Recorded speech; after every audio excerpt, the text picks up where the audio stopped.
Hello, what's up? Welcome to another episode of the USA Volleyball Show. To go. I don't know why I handed you. Looks like a to-go order, right? Exactly. Yeah. Burger and fries. To-go order. Here's your to-go episode. To go episode. Yeah, it's part of our new short-form content here that we kind of launched here at the 2024 AVCA Convention. Yes. But, where we recorded the interview for this episode earlier in the week, but we're at the end of the week now, and it's at the time of this recording. But what a busy week it's been. It's been a busy week, but it's been an exciting week, and we've got a ton of great interviews, a ton of great guests on this new to-go format, including today's. But I guess quick impressions for you for the whole convention as a whole as we're ending the week here. I think it's been very insightful. We've been running around doing our thing like some chickens with our head cuts off. But I've been peeping in and really trying to listen in to certain spots, and we got like one of our sessions going right now too. There are so many golden nuggets that you can take and apply to your program as a coach, no matter what level you're on. There's something to take away, and I think it's been very valuable. Yeah. Shout out former guest Marie Zidek doing a demo over there.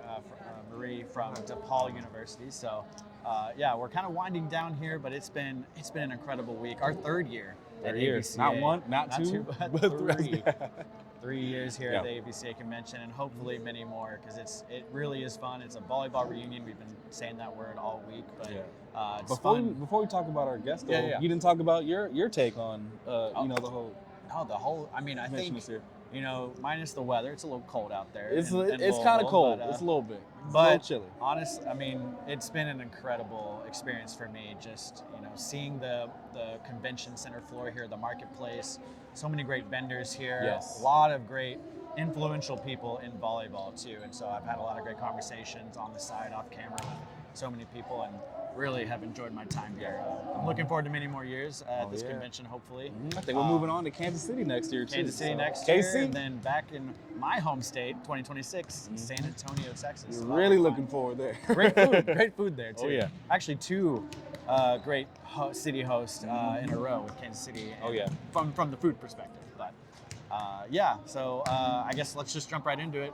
Talking about influential people in the volleyball world, we have Greg Walker, head coach of the U.S. men's sitting national team, coming up right now. Great conversation with him, catching up on this last season with his college team, Smith College, and then talking about the goals for the men's program coming up in 2020 or in the 2028 LA Quad. So let's jump right into it. Here's Greg Walker.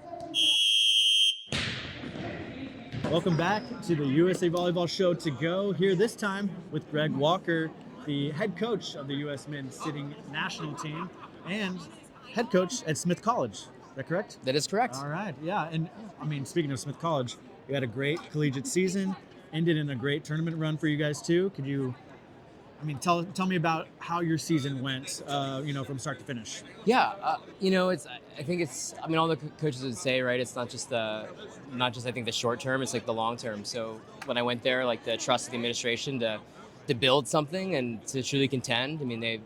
My administration really wants to compete for a championship. And the unique thing about Smith College is we're top 15 academic, but we're also a women's college. Yeah. And what's really special is we sit also in a 5-college consortium. So students kind of get a little bit of everything, but they also get the opportunity to have and develop a voice that, might be different than if they went to another institution. So, we just led in a great season. We had great leadership.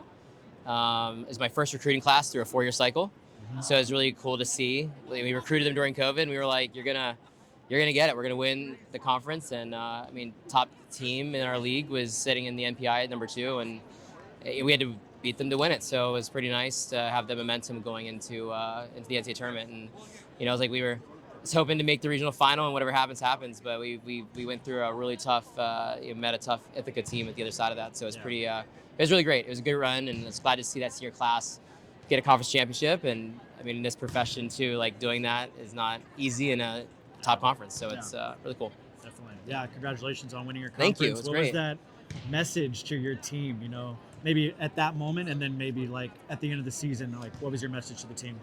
I told them our whole thing has been just on process, and myself, we're all competitive. We get caught away with just, I think it's along our journey of kind of just refocusing on what are we committed to, and it's easy to get overwhelmed, I think, by wins and losses because those are checkpoints, but it's also not letting it be the thing that kills us. And I know that was a long growth process for our entire team as they went season to season the last 4 years. Yeah, it was about process. And it carries over so much from the national team we experienced this last quad and getting to this last year, playing in a final match of a major qualifier that we've never done. I don't know, it's just the piece of knowing at the end of it, like, no one bailed on the ship, no one, like, they stayed in it, and it was all about just being who they could be in those moments. And, like I said, like, especially with teams, man, it takes the whole village, and I was so proud at the end to be able to get there with, look back on it and just be, this was a process, and it wasn't an overnight success, but I just think the life lessons they take, right? That's the cool part. Yep. Life lessons, and but yeah, it was just such a cool opportunity to, and it's just such a great group of people. I mean, that's probably the next part that just is like, I told them after we won, I told them to look around them. Our Smith College, we played at MIT, and it was a home environment. I mean, the place was packed with people that were our alum and our student base. That's awesome. And I just told them, I said, it's unique in sports, because what I love about it is that for a brief moment of time, people that had maybe no prior connection to Smith, that maybe weren't an alum or the program or the college, like, they were celebrating a group of people for that split moment. Everyone felt that moment of joy, and they held on to it for a period of time. And I just told them there's a few times in your life where I really feel like you just have that just ultimate, like, bliss of that because of a group of people. It's like our women and their gold medals, and like and just the men competing. Like, I just feel like there's a few times where that happens, and I told them, you'll never forget this. I was like, it's such Life a cool memory, thing. Yeah, such a cool thing. Yeah, and they'll have their alumni groups later on down the road, Yeah. and they'll Like 30 years from memories. now, they're gonna come back and they're gonna have a great time. Like, they'll be like, I remember that time that we did. It's like, so. But what I was most proud of is that I've had a lot of staff and grad assistant coaches come through, and it was cool because I told all of them, like, they are every part of this. When they were here physically, and when they were part of that process, and the commitment they made to our student athletes through that time, and then leaving to go be coaches at other schools and stuff was like, it's not an overnight thing. And it's just, I don't know, there's so many people I was especially after just thanking them for their time and what they invested in that group over years, so it's pretty neat. Yeah. Well, speaking of college, congratulations. Thank you. On a great season, and sounds like your program's headed in the right direction. Yeah, we love it. Congratulations on building a great program too. Yeah, I'll tell you. Athletes, man, it's been a process, and I don't know. I think sitting too over multiple quads, just getting where we are. The translation of what that took to be able to do that is 100% reflected in everything I do in the collegiate game. Yeah. And then just having the opportunity to turn multiple programs was a big part of where I started with sitting, and the adversity that we were overcoming as a group. And then how did that impact in the college game, where we have a season, off season, we can recruit, all those things. And so yeah, it's crazy how the overlap happens. Well, speaking of sitting and the men's program, head coach of the U.S. men's sitting national team, what's your focus for the team heading into the LA 2028 quad? Man, we want to be on a podium. We did an age analysis, and it's cool because the rest of the world, we're just on that young part where a lot of the other top teams are losing a lot of athletes to retirement, and our athletes have a little longer longevity than the indoor. Yeah. So we have athletes in the rest of the world that are in their 40s and 50s that are still playing, but a lot of them are deciding to retire, and especially heading, maybe if it's not right now, but going into World Championships in 2 years. So for us, we're just like, wow, this could be. We're pretty good. We've gotten better in our systems and how we're doing and setting other teams, but what I love the most is that this group is so committed to really seeing this program get onto the podium for LA. And so, so we're managing a lot of health and some of their guys. And I know as a staff, we're trying to be more sensitive to how do we do that better, and especially going in the quad, keep everybody healthy. But we have a ton of veterans, which is unbelievable. And that's where we want to be right now. It's like the timing couldn't be any better. Yeah. And, getting on the podium, that's 4 years away. Yeah. Right now. What are those short milestones that you're trying to hit, leading up to that? Yeah. Or have you set that yet for yourself or for the team, or is the team talking about it on their own? Yeah, I think we have a lot of discussions ahead. I know we've been as a staff trying to kind of think through some things. I told them at our final qualifier this last year, I said the best part is that there's no we're right on this cusp of really being great at something and being that top team, and it's been over for me these last 3 quads of getting and being here. And I told them what a cool thing that we're hosting, but there's nothing for us where in terms of where we have to add extra pressure outside of what we're going to create and lay as our standards and what we're going to head on to the quad. like we don't have to fear what's going to happen at World Championships. We don't have to so. For some of the athletes, they're like, wow, like the first time that we feel like, we can really just be free to let's go as hard. I mean, it's interesting because before it wasn't that we were going harder, but it was every part of the quad was its own adversity and trial. And for us, I know the athletes we're really excited for. There is no consequence. Well, if we don't place the world champions at this thing, this is going to impact us. For us, it's we can be not focused on that other side of it. We can be focused, with not as many distractions on process, right? And it's gotten us this far. And but I think when you get close to that goal, I think some of the distractions become a little bit more magnified in some aspects, and some of the noise around it. So, and doubt, right? Because people start saying well, you're close, but you're not going to do it, right? And I just know this group is they want to be on LA and on podium. I mean, I think that's the big hunt. So, but we're excited. I know athletes are just spending the time with their families and trying to take this time to get rest and loaded. A lot of athletes are doing really good off-season work for once. During my entire time in the last 12 years, we've never had a real off-season. Yeah. Our athletes train year-round. That's probably the different thing with sitting and indoor. We train year-round, resident program and everything. So for the athletes to have a couple months off, I think was pretty incredible. So good time to reset, especially we're hitting the ground running and we're into it. Next year we'll host two of the top teams in the world that also are podium contenders will be coming to U.S. soil, which just goes to the athletes. I mean, the rest of the world's built so much respect for what this group is doing. So it's cool to bring them here. So. Well, we're at the 2024 AVCA Convention here. A lot of coaches here. It's like a big volleyball reunion. It feels I love it. Yeah. What's your role here? Are you doing any presentations? Just kind of observing? Yeah. What are you doing here at the convention? Well, I came here I was doing one of the coaching seminars. Volleyball's doing they had basically a whole day of prep before the convention. Okay. And so they'd ask a couple coaches to come and talk to their coaches. I think they said close to probably 300 club coaches are here. Awesome. For the pre-convention part. So being able to address their needs, I told them I'm not here to talk at you. When you walk away from here, I want you to go away with answers that help you. Mm-hmm. And so that was the first thing doing here, and then some mentorship stuff with the AVCA, which I'm excited about.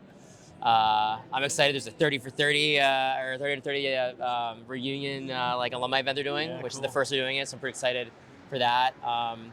And then being able to my presentation I'll be doing here later is on scouting, but it's not just kind of what I really want to get to is what are we using that model for, before, during, and after games. But I was talking to all my friends from my time, even the Power Five, of a lot of times we go on stabs and it's kind of what coaches prefer, but you're never formally taught anything. There's a lot of just on the job, on the fly, learning.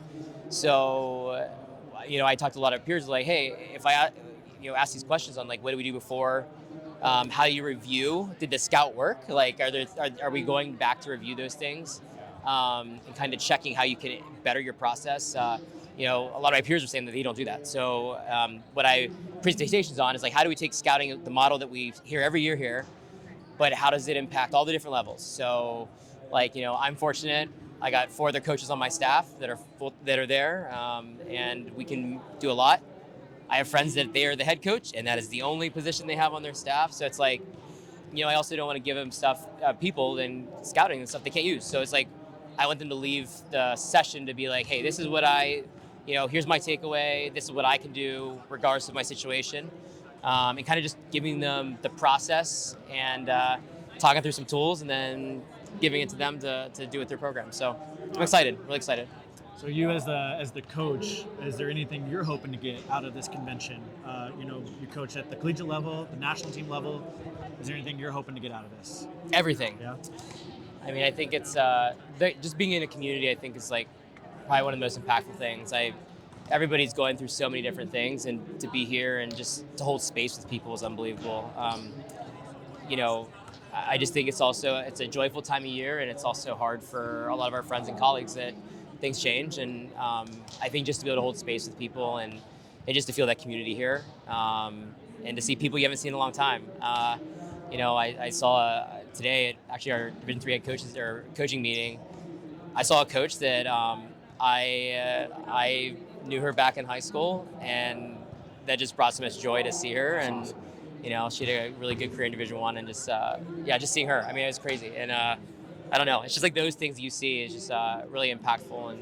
And even doing like stuff with Love, like I told the coaches, like I'm grateful for them and in the work that they're doing, because we don't get to do what we do without them.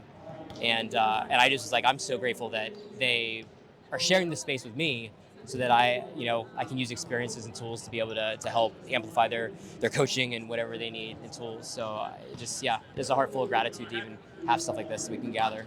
Yeah. So. Well, Greg, thank you so much for taking the time to chat with me for a little bit. This has been awesome. Thank you. I guess where can people find you on social media to follow you along or follow the team along this journey into LA? Social media, man. I think my Instagram is Greg Walker Volley. Yeah. We have our USA sitting page, and then Smith College Volley is where my college stuff is, and but other than that, I mean, I try to be available as anything. So I think we have every possible social media thing up. So usually can find me anywhere. Yeah. Well, and as one dad to another, I hope you're getting some sleep now too. You too, sir. You too, I am. sir. We turned the corner. We're feeling good. As though I put it out in the universe, it's gonna come back at me, I'm sure. It always does. It always does. Yeah. Greg, thank you so much. Thank you, buddy. I appreciate this has been another episode of the USA Volleyball Show. Go. And we'll talk soon, I'm sure. Thank you. Yeah. Thank you. This has been the USA Volleyball Show with Clarence Hughes and Stephen Munson. Produced by Curtis Ward. Our content producer is Laura Fawcett. Our marketing lead is Bree Jaycox. If you enjoyed this podcast, be sure to rate and review. And if you haven't already, please subscribe to the USA Volleyball Show on Apple Podcasts, Spotify, or wherever you listen to your podcasts.